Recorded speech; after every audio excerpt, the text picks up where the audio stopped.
Welcome back to another Ancients tier list. We're going to tier list all the relics for Darv. We're doing Darv right now because we want to beat out Hinkley, who's also been making these videos. We see that our analytics is better if we beat you, Hinkley. So keep up the good work. You make great videos. Uh, we're going to rank these relics compared to each other for Darv. So this isn't comparing ancient relics to the other ancients. It's just where they're placed with respect to your other options for Darv. And oh yeah, I had a joke. So really, right now today, we're just ranking Slay the Spire one relics. Yes. Good joke. Good joke. My name's Joseph, and this is I'm Alex, and that's welcome. the translate. Is that where you're going for it? And that's the what? And that's the. Actually, I don't remember the name of the relic.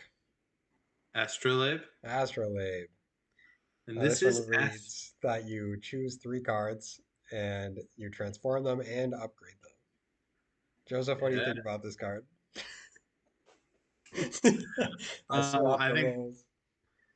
I think this is a great effect. I don't think looking at this pool, it is the best available, but I think three removes. And one thing I've realized from Leafy Poultice, the Niao relic that transforms cards, is that transform might be better than a remove, especially if you see this at the start of Act Two.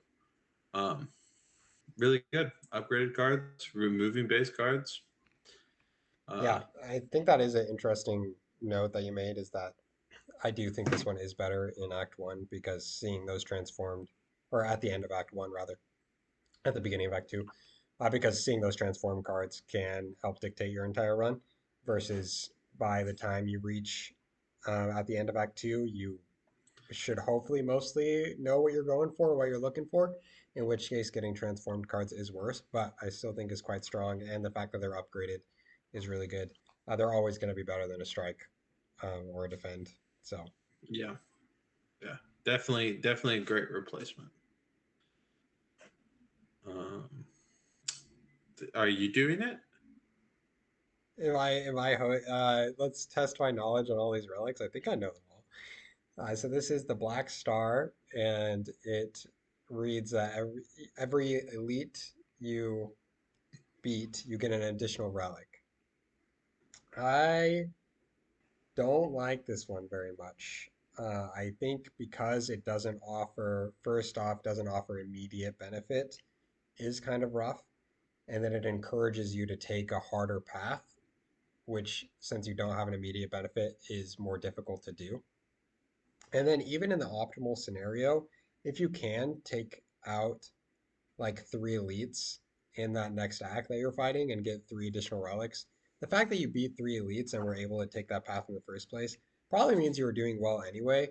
And so, I'm not sure how much the additional benefit here was like super helpful to you per se when there's some other stronger effects.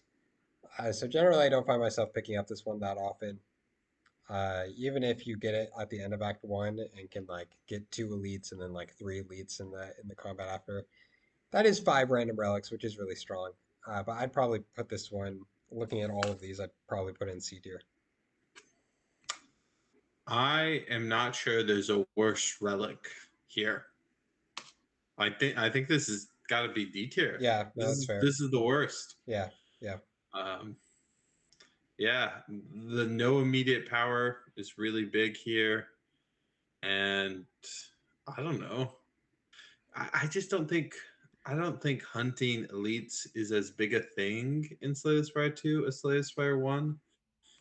I think it's just because you don't maybe it's just because you don't have an act 4 and so you don't have to scale as high. mm, But I find that by Act 3, I'm often able to beat the Act 3 boss, so I'm just dodging elites anyways in Act 3. Act 2, I do take a lot of elites, but it's I don't know. yeah, I yeah, think it's bad. yeah. I think just looking at all these, yeah, it's the worst one. Yeah, I agree. So this next one, the Cursed Bell, I believe it's called. You gain Calling one bell. calling bell. Dang it. Yeah, I don't know the names as well as the effects.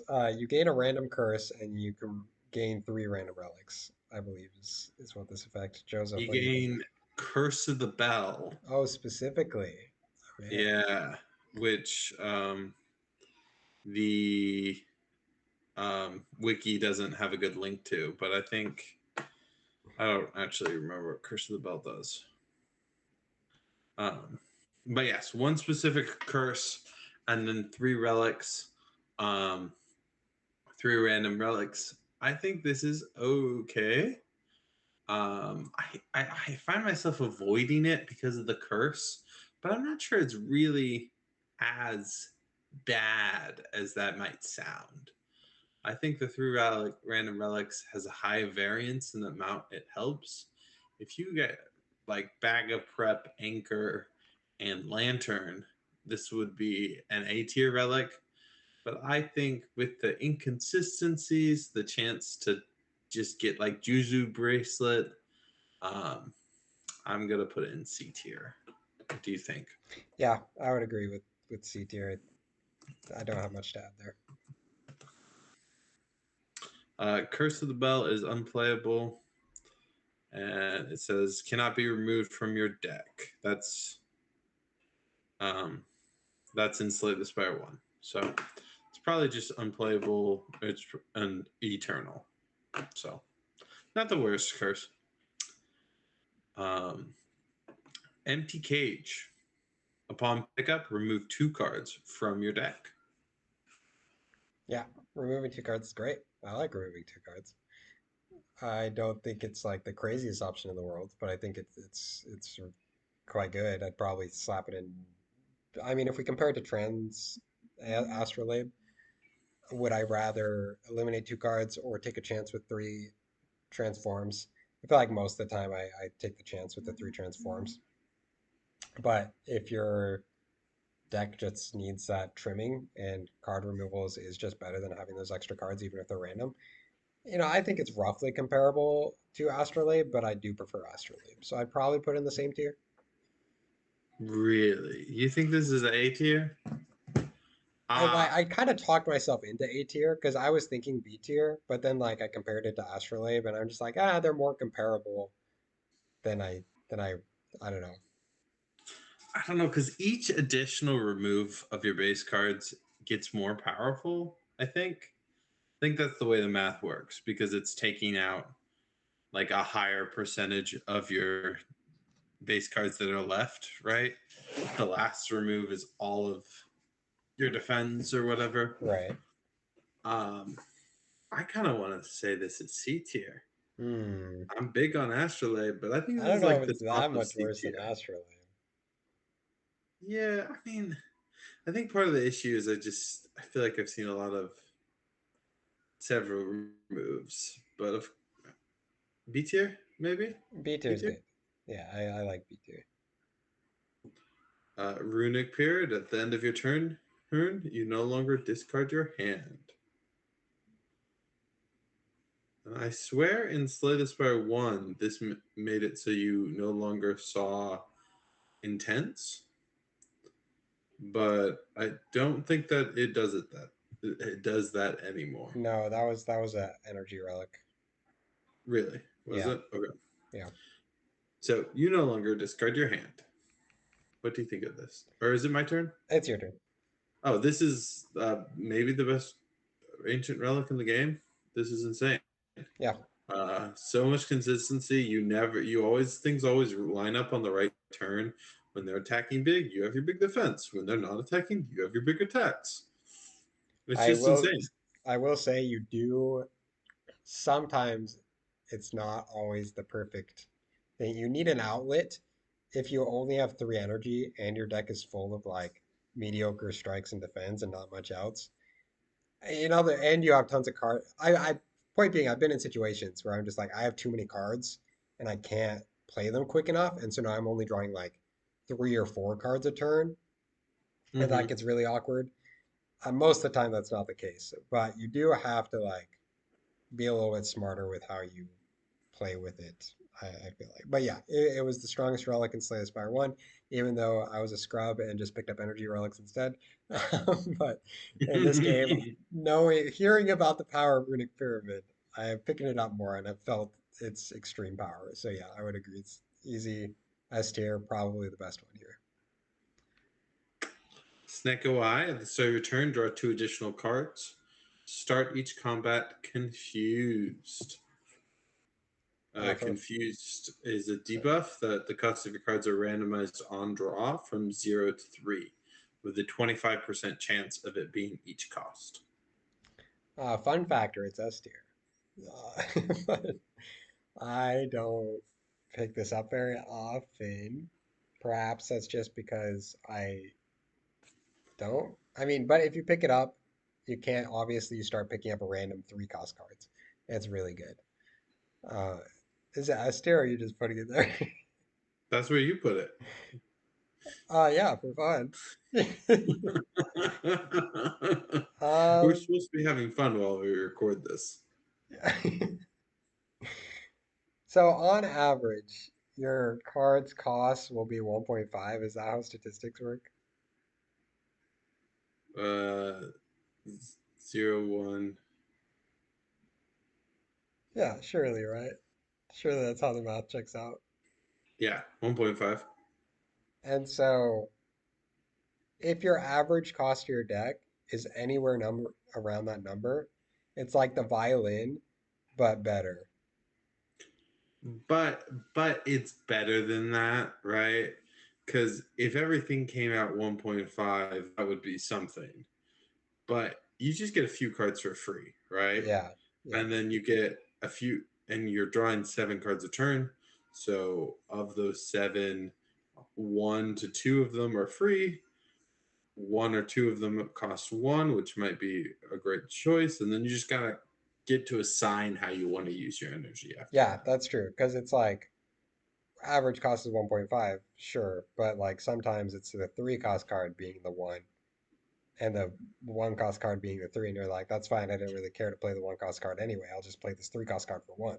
And so you're getting to like use the energy more effectively. Right, Yeah, right. but it, My yeah, echo form costs one. My yeah. defend costs three. On Who average, cares? Yeah, who cares about yeah who cares? Who cares? about Right? the defend? Yeah. So with that stuff in mind, I I feel like I should fix Necro Eye more than I do. Breaking it down like that, I'm just like, man, this relic's pretty good. I I know. As don't a I don't pick it up as much as I should, I think. Um, so I would my put it in A tier, even though the amount I pick it up is probably like I'd probably pick it up less than the cage, honestly.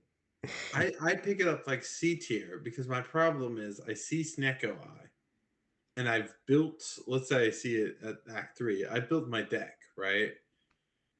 And the problem is I didn't build my deck for Snecko Eye. It requires such different deck building.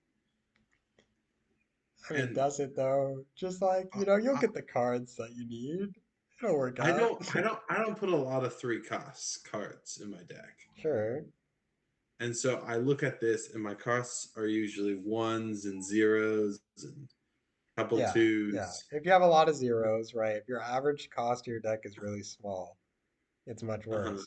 But if you don't have any zeros, which is unlikely, uh, you know, you have to do some math there, I feel like, to see if it's warranted.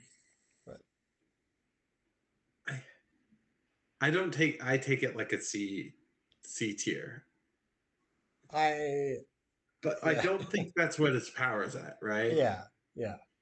But the problem is there's like a difference between its powers if you have a deck built for it and its power on the deck you normally built. And maybe I'm lower to the bottom of the energy curve than you are.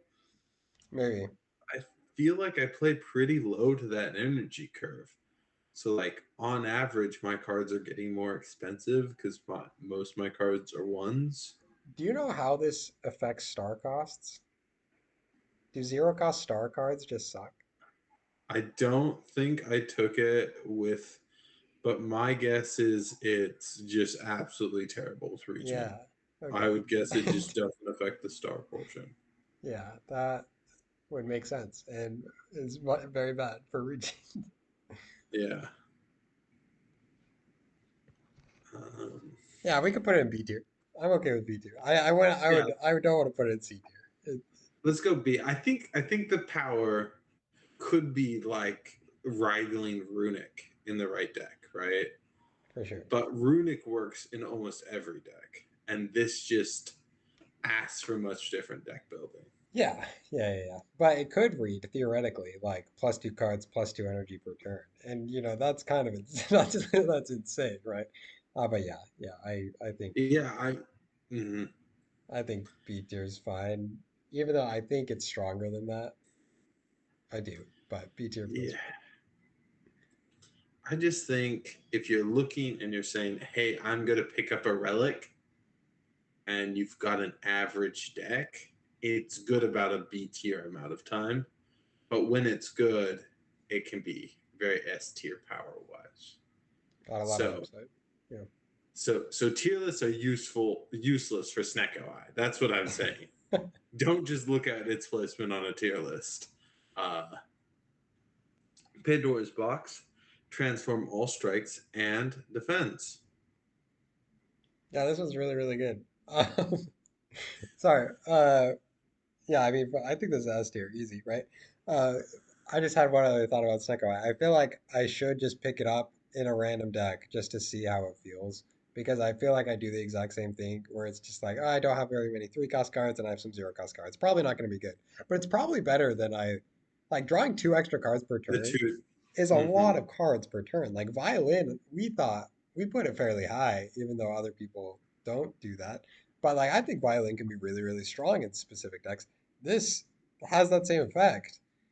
And so like I feel like I should just try picking it up more just to experiment with how it feels with a random deck rather than specifically picking it up because, oh, that's broken here. Like I need to try it more on average cases to see if the floor is like higher than I think. Because right now we say the ceiling's really high, but the floor is like, probably, yeah, think about, kind of idea. I, yeah, I want to see what the floor is more, so I should try picking it up in random decks. Anyway, yeah, back I to bet pen. it's really good in um, terrible in Regent, but really good in Silent because the more cards you draw, the more you just like entering that gambling machine where you play a prepared for two. Even if you play you're prepared for two, you see 4 cards, and one of them is probably free, and then Yeah. I don't know. I just feel like And the it's slide probably cards that really cost good. 3 don't matter that they cost 3. Right, So right. And that's kind of sometimes they're free. And yeah. Pandora's box. Is there really much we need to say? it's Um, so good. we, we Okay, have, one thing I will say is the number of times I've picked this up and then realized that I have like no defend cards in my deck is several. So like be careful about that. Keep that in mind. But yeah. it's really, really strong. N- it's not 50% attack cards and 50% defense cards. It usually is like 50% attacks and 50% skills. Right. And so then it's very possible for those skills to end up not being defense and you have a big defense deficit. But they're not strikes and defense. I mean, do we know transform is presumably 33% for each card type, right? Is it just Uh, or does it Random cards is from power a is literally rarer? transform cards become a random card of any rarity unless specified. I think if your card pool was 30% Mm, of each card type, yeah, okay. it would be. But your card pool's not Yeah, 33% of yeah, each card okay. type. Ectoplasm, you can no longer gain gold, gain energy at the start of each turn. Um, in none of these videos, I've explained why energy relics are so good. It sounds pretty self explanatory. Extra energy means you get to play more cards. But I like thinking of it as now that you have 4 energy instead of 3, you've effectively upped your output by 33%.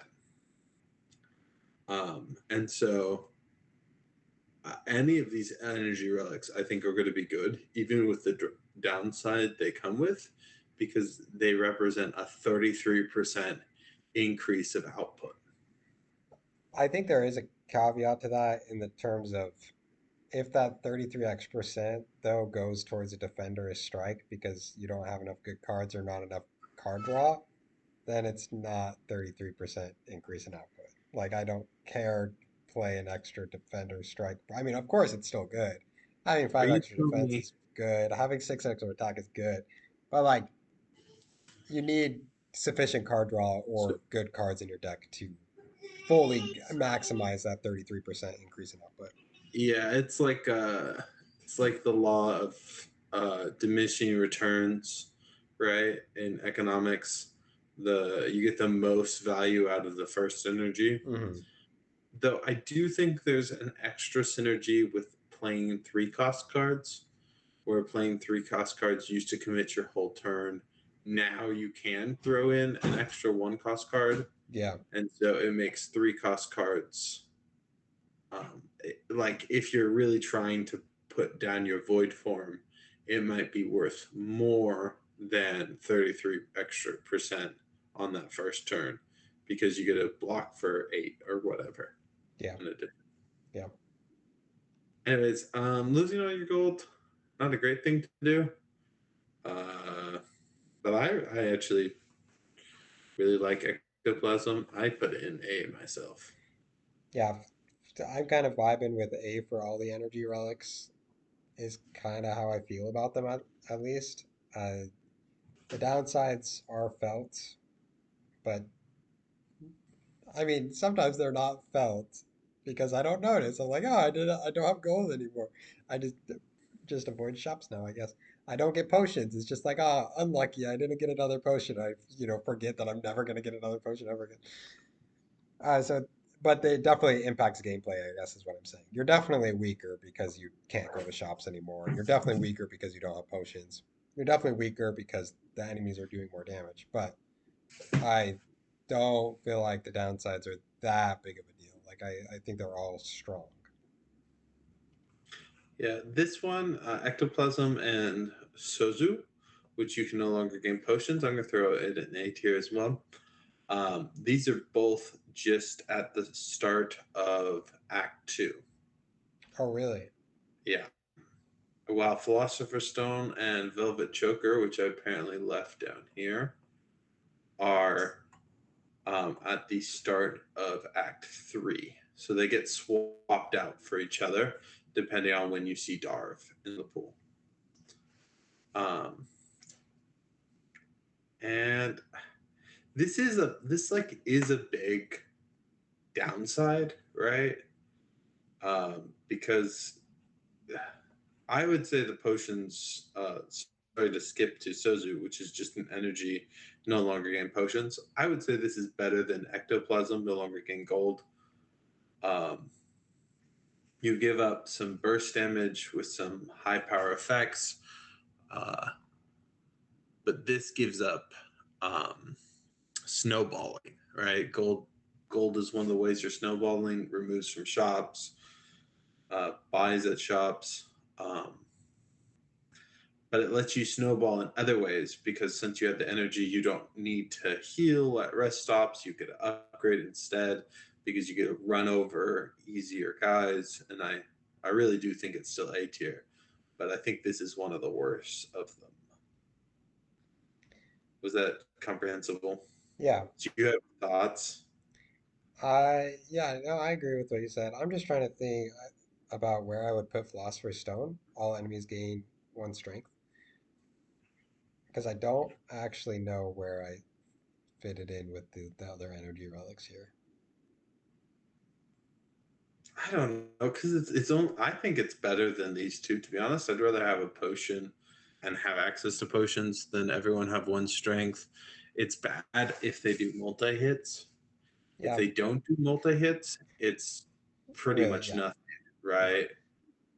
And I feel like the biggest Act Three boss hits are like a 45 single shot. I don't feel like there's many 15 three shots, though maybe I'm just misremembering. There's probably some for sure. Prob- but I feel like more common, you've got your pattern and you build up the big attack from the boss. And more common, that's just a straight number and not a multi-hit. They'll Yeah. have one multi-hit earlier, which this will make worse, right? But the final big hit is, in my memory, not a multi-hit. So then where do you put Velvet Choker? We have famously said, and when I say we, Joe, I don't even know who said it. We've talked about how feasible it is to play five. So Velvet Choker is you can't play more than 6 cards in a turn, and you gain energy.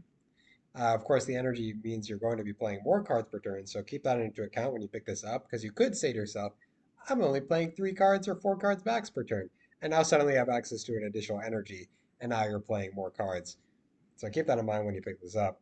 But we've talked about before with like relics like the Brilliant Scarf or different powers that reference like the fifth card. Like how often are you playing 5 cards per turn? And in general, we said it doesn't happen a crazy ton. I seem to think it happened more than Joseph did. And this relic asks how many times are you playing 6 cards per turn? And overall, I mean it depends on the deck. You don't pick this up in like very many silent decks. That Right. like yeah. But in many other characters, I think it could be the strongest. It kind of this So one does depend on the deck a lot. yeah, it depends on the deck. Probably not silent like ever. Yeah, It's very few builds aren't doing like sly and card draw, which I don't know if this would stop the sly play. it does, I It believe. does. Yeah, thing Yeah. other things like the ringing bell from the Act One boss stop the slide effect, so I assume this would be the same. I feel comfortable with this being an A tier, but I actually think this is the Mhm. worst of the four energy relics. Um, Partially because it's in Act Three. When I see Velvet Choker, it tells me build in more two cost cards. Mhm. You can now afford these two cost cards and really just use them, right? Because you don't have to worry about the downside. You get to play the two cost card, but you only see this in Act Three for Darv, and my deck's pretty much built then, right? And so if you look at your deck and you're playing 3 cards a turn, right? And you never will play more. You're not generating souls. You're not doing shivs. You're not doing a lot of cycling through your deck. Yeah, probably better than the rest. I just think on average, you see it. Um, Usually, you can still use that energy. Usually, it's still fine, but Yeah, it's the worst of yeah. the four. Okay, yeah. So yeah, I mean this one I think is more than the rest. Look at your deck for this one. It could be the best out of the four. It could be the worst out of the four. It just depends on your deck. Yeah. Uh, um, so Dusty Tome. Every time you see Darv, there's a 50% chance you see Dusty Tome and the third spot. Um, and the card it gives you is always the upgraded form, and there is a different card for each character. So we'll rank each of them, starting with Corruption. Corruption is a 3 cost two. power on Ironclad that makes all the skills you play cost 0 and exhaust themselves. Yes, And then it except upgrades to cost 2, I yeah, and it comes upgraded with the believe. Dusty Tome.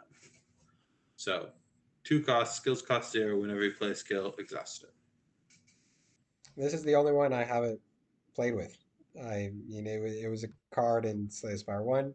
I feel like I was scared of it, and so I didn't play it very often. And so I don't feel like I have a lot of thoughts here. I don't have, yeah, I've never played with it in this game. In the last game, I didn't play with it a lot. So I unfortunately don't have much to add on this one. But looking at how broken the other Dusty Tomes are, presumably this one's going to be broken. But Um, I was hoping you had an answer for me because I don't know either. Um, I think it's really good, but I don't think it's incredibly broken. It's I'm trying to think how you mitigate that downside, right? Because you make it into an upside somehow, right? there's lots Theoretically. of yeah, and there's lots of exhaust synergies, right? But this actually really does encourage a bigger deck, I think. Um, because I'm trying to think of um all the ironclad cards that would really, really love this. And it's really good for short fights. The big Yeah, issue with this is how am I beating like the boss? right. Because like do you have enough output in attack to beat the boss before you run out of defense Yep, cards? yep. That's what this card asks me. And so it's really dependent upon your output in the rest of the deck, which normally you can be very aggressive with Ironclad. Um, I want to put this in either B or A tier, probably A tier, just above that energy relics. Yeah, It's a that feels lot of fine to me. energy. I think obviously another portion of this card that you have to ask yourself is there an easy way that I can set up an infinite? Because the cards will defend, typically your skills will defend you while you're exhausting them, and then at that point you just have your infinite online because you only have like 10 cards left in your deck or whatever. And You so sold me. I it moved sets to up the for top. infinites really easily. I feel like I but yeah, we it sounds like we don't have much experience with this card, so take what we have with that one with the greatest salt. I don't, yeah. I moved to the S tier. You sold me, Alex. Infinites are good. Uh, Wrath form plus 3 cost, gain 3 intangibles. At the start of your turn, lose 1 dex. Yeah, this one's broken. Uh, it's S tier. It's better than corruption. Even though I haven't used corruption, I'm still confident it's better than corruption. This card's absurd. Is it better than Pandora's box? Now that's an interesting question. And I don't know the answer, but I know it's S tier. So why this card is so good is because it just allows you to like have several turns to do whatever you want. You just get so ethereal is so broken. Like this really puts it. I feel like this to me puts into comparison how broken what's his face's relic is, where you get three ethereal cards in your deck for Intangible. intangible cards. Thank you. Because yeah, having that much just like consistency, you just play it and you win hallway fights. Uh, Mhm. Against bosses, you play it at the right time. You have to be more careful in boss fights for sure. But there as well, you can play it and just like, okay, I have three more turns where I can just do whatever I want. Makes sense you play it halfway through boss fights. I haven't had Wraith Form Plus before. Uh, I was just imagining playing it at the start. I mean, like, that doesn't work. That doesn't work with how you normally play Silent. Yeah. Um, So Sealed Seal, Throne did get a Sealed nerf Throne recently Plus, in beta it's branch. getting nerf in beta branch. So we're discussing the current release branch, which is one energy, 3 stars. Innate is the upgraded part. Whenever you play a card, Which is the gain important one part. star. So literally, I think this might be better than Runic Pyramid. Uh, it is insane. I don't know why they printed it because it just says kind of win. You never have to worry about stars again. It's always in your opening hand. It comes upgraded, so you always just play it, and then you play another card, and you have stars again, and you just get to then over index into the star using cards, and you can just like 7 stars people, Yeah, common yeah. people, and it Or just even if you have one Stardust, who needs other star cards? You just have a singular Stardust, and Sealed Throne just wins you the game with the copy of Stardust. Like, yeah. this just allows you to play. Like, you look at the star cards, and you look at a card like Comet. Like, wow, deal 33 damage, apply 3 weak, apply 3 vulnerable. That's a really good card. And Sealed Throne effectively means reads you get to play it for free. Like you just get to play all these broken cards for free. Just don't even worry about them. Like you just get to play them. There's also the card that I'm forgetting its name, but it lets you deal AoE damage for every star you've gained this turn. Oh yeah, yeah. And that's insane. And here's the other Black thing that hole. makes this Yeah. this this crazy. Star using cards are often zero energy. Hmm. Star generating cards are often like one or whatever, right?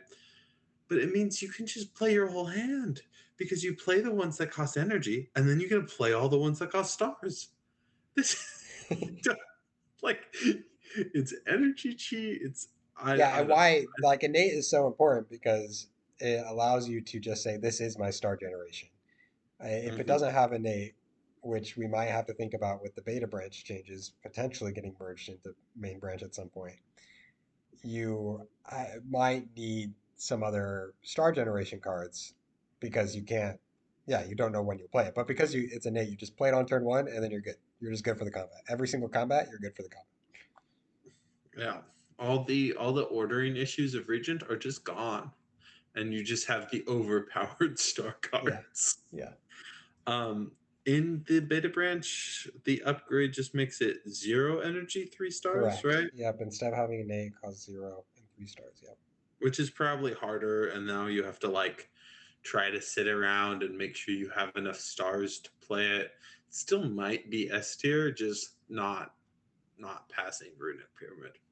Yeah. Well, we'll have to play with that. I haven't played with the beta branch version yet. I think it's gonna be a lot worse for sure. Forbidden Grimoire, it's a upgraded. It's a one energy power. At the end of combat, you may remove a card from your deck. Eternal. I love this card. Remove a card. I love it. It's good. It's so good. Put it S tier. I think, um, especially with Necrobinder, in my mind, you can thin your deck down to the point where you're just playing like the same cards and Aussie's just growing bigger and bigger, and you just have all the defense you need and Aussie's growing, and so you just, you know, unleash and then you win. And I think fittingly, like this, I think this specific card is better in Necrobinder, I guess is what I'm saying. Because I've Mm. gotten to points where it just allows the win conditions already given to you in your first starting deck. If you can just thin your deck down and you play defense card, um, your summon 5 card or upgraded summon 7, you just do that every single turn, you just win the game kind of idea. You know, if you defend enough and then build up Asti, it's just an easy win condition. I don't know if it's Yeah, better than Wraith form. I'm not sure if I would go though. I mean, maybe I don't think it's better than Pandora's Box at the very least. I go and hunt some hallways when I get this. I think I got it once, and I just started hunting hallways so that I can reduce my deck to like a little loop. I love removes. I think this would be fantastic on anyone, to be honest. I don't see how Yeah, one no, that's fair. energy remove a card permanently. You can do that every combat. Doesn't just do stupid Yeah, things yeah, for every character. yeah, that's fair. You can maybe you can put it over Wraith form if you want. Problem I okay. want to put Problem with over. this card is that it does not give you instant power. That Yeah, is worth noting and is is worth it. very important. But there's 3 easy hallway fights, right? So as long Two. as you're good in, is there only two on Act 2 and three 3 on? only have 2. Okay. As long as you're good enough to survive those two, Then it's right? empty cage. You're, This you're is the so good. cage, and then just go beat more, And and then way more. And way then, more. and then do Yeah. 5, do 7. I feel You like this is know? making me see why empty cage is B tier. Yeah, yeah. If you get Act 3, it's probably worse, right? So maybe, yeah, because I was thinking of it getting at the start of Act Two. Darv is hard because it can be start of Act Two or Act Three. So just know it's probably like bottom of S tier if you're start of Act Three, just because you have less time to scale that. Yeah, yeah. And putting it above Pandora's box feel like makes me feel a little weird, but at the same time we keep talking about it. I'm just like, man, that is really broken. I don't think in Act Three I would actually have it up there, right? But maybe I don't even have Pandora's box up there in Act Three Act because three, sometimes that's there's true. just three But transforms, which Pandora, actually gives me upgraded. like Pandora's box, sometimes remove 8 cards It's so insane. and give you 8 really good cards. Yeah, I probably put it below, but I don't know. I don't know. That's too. That's my instinct says Pandora's box is better. Okay. If this video gets 200 views, we'll go back through and we'll take all our S tiers from the different ancients and we'll compare. We'll have a tier list of S tiers. That's a reasonable goal. And actually might Sounds- happen. It actually sounds so much fun, to be honest. I don't want to combine every ancient relic. It just seems like too much, Yeah, but but combining S tiers, yeah. it would be really fun. Um, Bias cognition. Gain 4 focus. At the start of turn, lose 1 focus. Upgraded, it's gain 5 focus. Cost 1. That's really good, isn't it? It's very Uh, good. It's I, extremely good. Even in boss fights, sometimes you can just slap it out and it's just fine. Like you get your output you need and it's still absurd. I do think it's weaker than the rest of the ones we've talked about. I don't know if it's a whole tier weaker. I would probably put it in S tier still. Corruption, I have no idea where it compares to corruption still. But yeah, I think it's definitely weaker than Wraith Form, Forbidden Grimoire. If, in fact, like maybe you argue that it's weaker enough that you put it in a separate tier and put it down to A tier, but should we? Should I we? think it's also like a tier above Astrolabe and those other energy relics. So We're having this issue where I think Darv is stronger than um, some other characters. I just think Darv is a very strong ancient. And so we threw a bunch in this. Though this is only really Dusty Tome, right?